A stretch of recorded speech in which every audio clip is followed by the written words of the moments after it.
नमस्कार, बहुत स्वागत है आपका। मकर राशि वालों, राहु हर व्यक्ति के जीवन में जिस चीज की वो हकदार है उस चीज को प्राप्त कराने वाला यानी इच्छाओं का कारक राहु है। अब राहु किसी चीज को प्राप्त करने के लिए जब आप एड़ी चोटी एक कर देते हैं, हर तरह की साम दाम दंड भेद अपना लेते हैं, तब उस चीज को प्राप्त करके ही आप दम लेते हैं और ये राहु के कारण होता है। यानी राहु इच्छाओं को सिर्फ भड़काता ही नहीं बल्कि चीजों को दिलवाता भी है। तो मनुष्य के जीवन में इच्छाओं की प्राप्ति हर ग्रह हर तरह की इच्छा को प्राप्त करवाते हैं, लेकिन राहु एक ऐसा अकेला ग्रह है जो हर इच्छा को प्राप्त करने में आपकी मदद करता है।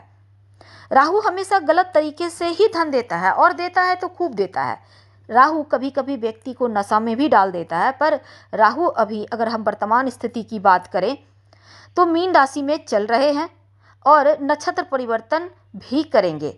राहु मीन राशि में गोचर कर रहे हैं और 30 मई तक वो मीन में रहेंगे, इसके बाद कुंभ राशि में प्रवेश करेंगे।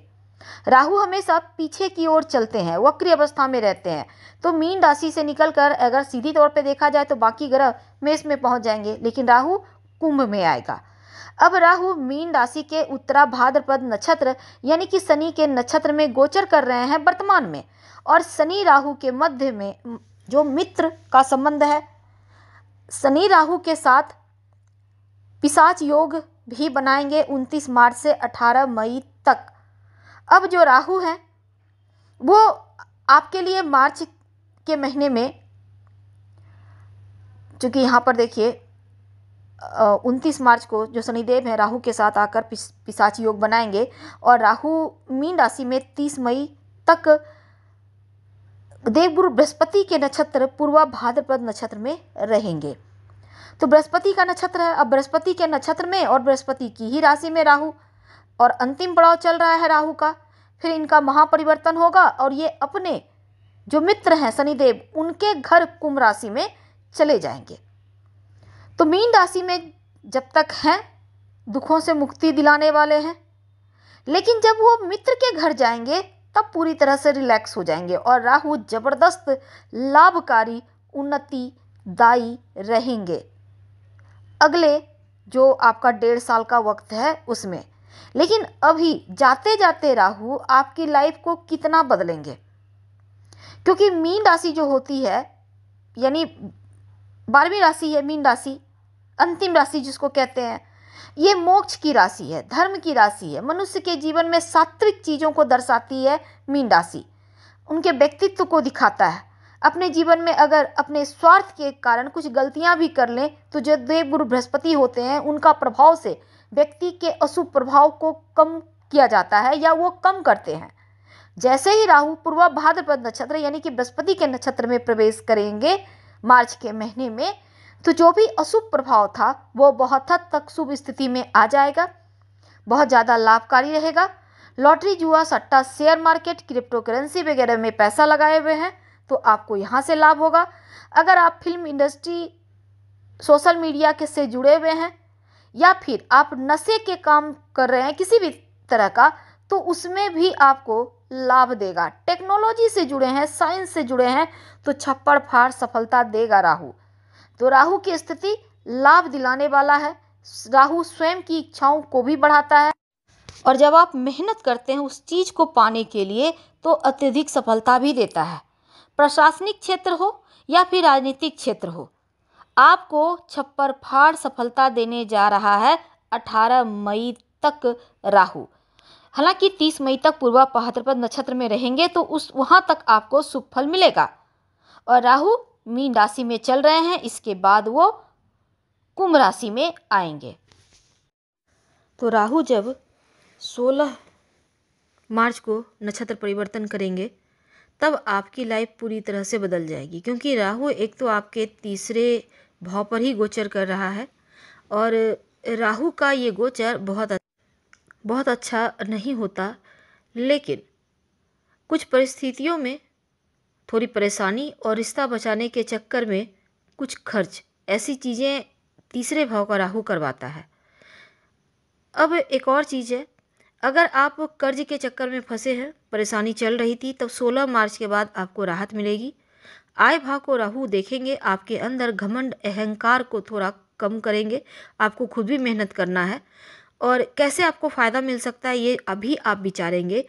30 मई तक आप सफल भी होंगे।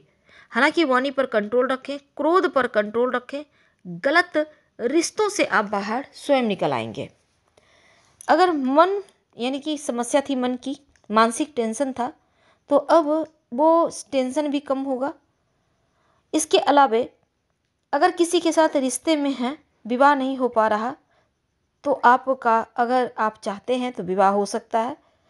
रिश्तों में जैसे कि आपके ऊपर शनिदेव की 7.5 चल रही है, तो रिश्तों में थोड़ी दूरियां थी, वैवाहिक जीवन में टेंशन था, पर ये 16 मार्च के बाद से आपके रिश्तों की मुश्किलें भी कम होती नजर आएंगी। हालांकि आपके ऊपर शनिदेव की 7.5 29 मार्च तक रहेगा।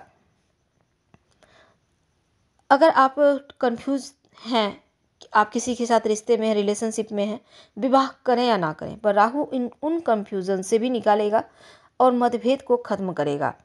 विवाह को आगे बढ़ाना चाहते हैं तो उसमें भी आपको मदद करेगा, और अगर आप अलगाव चाहते हैं, डाइवोर्स लेना चाहते हैं, तो भी राहु आपकी मदद करेगा। यानी राहु पूरी तरह से आपके फेवर में रहेगा।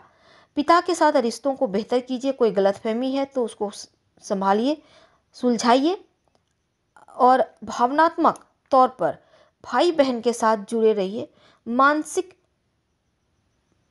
स्थिति आपकी बढ़िया होगी। और प्रशासनिक या राजनीतिक क्षेत्र से जुड़े हैं तो रिश्ते या पकड़ आपका बेहतर होगा। बेवजह का खर्च पर कंट्रोल करें, और इसमें कानूनी अड़चन के कारण व्यापार नौकरी में जो बाधा है वो बहुत हद तक खत्म होती दिखेगी। अगर नौकरी करते हैं, सीनियर जूनियर आपका वैल्यू नहीं कर रहा था, अब देखिएगा 16 मार्च के बाद से एकदम से स्थिति पलट जाएगी। राहु आपके आय भाव को भी देखेंगे, तो वीजा पासपोर्ट को लेकर समस्या थी, आप विदेश जाना चाहते हैं, नहीं जा पा रहे थे, अब वो समस्या का समाधान निकलेगा। भाई बहन के तरफ से या जो पैतृक संपत्ति प्रॉपर्टी होता है उसकी प्राप्ति के यहाँ पर योग बनेंगे।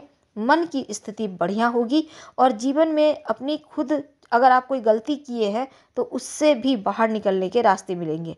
रिलेशनशिप के मामलों में अचानक से कुछ चीज़ें आपकी उलटफेर करती हुई नजर आएगी। हालांकि आकस्मिक धन प्राप्ति के योग भी आपके लिए बनते दिखेंगे।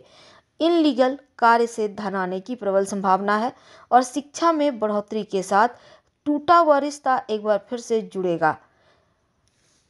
तो तीसरे भाव का राहु भाई बहन का साथ देगा। यात्रा में प्रसन्नता महसूस करेंगे, लंबी दूरी की यात्रा कराएगा। लेकिन 18 मई के बाद राहु का महापरिवर्तन होगा, वो कुंभ राशि में यानी आपके धन भाव में, द्वितीय भाव में आएंगे। तब वो वाणी पर प्रभाव डालेंगे, आपकी वाणी में का वेट बढ़ेगा, लोग प्रभावित होंगे, लोग आपकी बातों में आएंगे और अपना काम आप निकलवाने में कामयाब रहेंगे। यानी कि राहु का महापरिवर्तन जब होगा तब आपका दिन एक बार फिर से आपके पक्ष में आएगा। बस थोड़ा सा खान पान का ध्यान रखें, पेट की थोड़ी समस्या हो सकती है। और राहु कुल मिलाकर बढ़िया फल देगा। शिव जी की आराधना खूब करें तो आपके लिए अनुकूल रहेगा। हम आपसे विदा लेते हैं। जानकारी अच्छी लगे तो लाइक कर, सब्सक्राइब करें, शेयर करें, कमेंट करें। धन्यवाद।